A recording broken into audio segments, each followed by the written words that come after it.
Hey guys, Scodo here. Welcome back to the channel. So today I'm going to talk about the Cordite, which is my favorite SMG so far, and it's a gun that really excels in certain situations that are fairly easy to build around and force yourself into, but it suffers in most others, so I'd call it more of a thinking man's SMG. Now the Cordite itself is a submachine gun that trades mediocre accuracy, damage, and range for a fantastic rate of fire and extremely high magazine size. My preferred build for it, which I'll put up here on the screen, is focused on maximizing its strengths while covering a few of its more glaring weaknesses. So, onto the purpose of the build itself. This is plain and simple a short-range flanking and dueling build. Your mantra with this setup is going to be locate, isolate, and eliminate, because you're looking to get a quick kill and then withdraw before the rest of the enemy team can respawn. Now, you'll see a lot of times in this video where I'll kill an enemy and then double back to find a different spot to probe. Your job is really going to be to make a lot of noise and then disappear, because any time that enemies spend looking for you or covering an empty flank is time they're not putting towards the objective. Now, this build really excels in modes like Team Deathmatch and Kill Confirmed, where you can operate adjacent to your team and either split the enemy's attention or overlap fields of fire from unexpected angles. Your role becomes more complicated in game modes with location-based objectives, because you're not good at holding objectives, but you are good at patrolling the outskirts and at killing individual enemies on their way to objectives. If you focus on cutting enemy lines of support and keeping reinforcements from reaching the objective so that your team can lock them down, you're going to find yourself more successful. You can also threaten the rear control points in domination to pull one or two enemies off contested objectives and then disappear down a side lane before they can come to mop you up. If it comes down to it, sometimes you'll have to go into a contested point with your team, and in those situations, don't be afraid to dive in with Stimpack and force the enemy to turn away from controlling access points to deal with you. Even though this is what I'd call a selfish build, Call of Duty is still a team game, and you'll win more rounds if you focus on setting your team up for success rather than playing for yourself. The most important aspects of this build are Stim, Gung-Ho, and Dead Silence. Your job with this setup is to take the winding paths on maps that enemies don't like to go, get a flanking angle with Dead Silence and Lightweight, and then mow them down with Gung-Ho and your superior mobility. Stimpaks let you heal without taking your finger off the trigger, giving you health regen during close-range fights that your enemies can't hope to match, while using Cordite's respectable natural hipfire accuracy to keep the pressure on and keep your enemy from withdrawing to heal themselves. When talking about attachments, in my experience the FMJ and the extended mags tend to offer the greatest utility. I'm not a fan of rapid fire because the gun is already a bullet hose, and it's spending a slot on one extra bar of fire rate. The laser sight and the forward grip will improve the accuracy, but improved accuracy just really isn't necessary because the gun has respectable accuracy without them. You're looking for volume of fire to cover your lack of pinpoint precision more than anything else. Extended mags allows you to take multiple fights without reloading, which is critical, especially if you meet resistance while withdrawing or if you see an opportunity to pick up 2 or 3 kills at once on distracted opponents.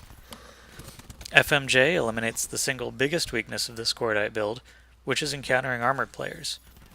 It also lets you take advantage of walls and cover, because when paired with extended mags, you can afford to empty 50 rounds through a plywood wall just probing for an enemy.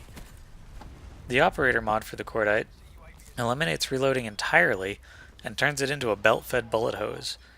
It's a lot of fun, but I don't think it's especially necessary or worth dropping both the optic and the extended mag for. Lack of ammo just isn't really a weakness of the Cordite so much that it's worth 2 build points to counter. However, if you choose to go this route, the Cordite does have a nice open iron sight that won't get in the way too much. Now when choosing an operator, you'll want to look at self-sufficiently. Ultimately, this is what I'd consider a selfish build because in most games, you're not going to be pushing with the team but looking to harry the edges of the enemy formation. Fire Break is my number 1 pick for this build because it functions at the same ranges as the Purifier, and it will put you in a lot of advantageous positions to use your reactor core as well. Nomad is also good because you can keep up with the dog and cut off enemy flanking routes. Now, the Cordite isn't without its weaknesses, the primary one being good enemy information. Recon and UAV support will be the bane of your existence, and if it gives you too much trouble, consider swapping out Gung-Ho for Cold-Blooded. This build relies a lot on surprising enemies inside their ideal engagement range and overwhelming them with superior rate of fire and in-fight healing. But if they know you're coming, or if they're set up on a flank, Don't try and force medium range engagements with entrenched assault rifles or sniper rifles. Withdraw, find another route, and keep them guessing. There's always going to be a gap in the enemy's information network somewhere for you to exploit. Armored enemies may also give you trouble, but if you're running FMJ and extended mags, it's going to negate a lot of their advantage. Make sure your healing key is also readily accessible while strafing and firing to give yourself the advantage of longevity. Also avoid maps that have long sightlines and limited concealed flanking routes like Icebreaker. The Cordite also suffers a lot in free-for-all mode because most people are set up for close-range encounters, and the Cordite doesn't do well against a lobby full of Spitfire players and shotgunners. You're no longer able to force ideal situations because everyone else is building for those same situations, and you'll have enemies around every corner, not really leaving you time to position yourself and have time to flank enemies. For free-for-all, I'd recommend swapping out Stimpak for armor, dropping lightweight, and putting on belt fed. Even so, you'll probably have a hard time, and I'd recommend using a different gun altogether. Overall, the largest weakness with using a flanking strategy is the temptation to get greedy. You have a lot of ammo, you do a lot of damage, but if you start thinking that you can take solo engagements against 2 to 3 players, you're going to get killed and you're going to waste all the time you spent setting yourself up. This build is great at creating situations that are advantageous to you, but it's also good at getting out of situations that aren't. Make sure you don't get greedy, push the strength it gives you, and make sure you practice healing during combat. So I'm going to leave you with some more gameplay here, but let me know what you think of the Cordite, and let me know some of your own builds that you've had success with. As always, don't forget to subscribe to the channel for more gaming content. Thanks for watching, and I'll see you next time.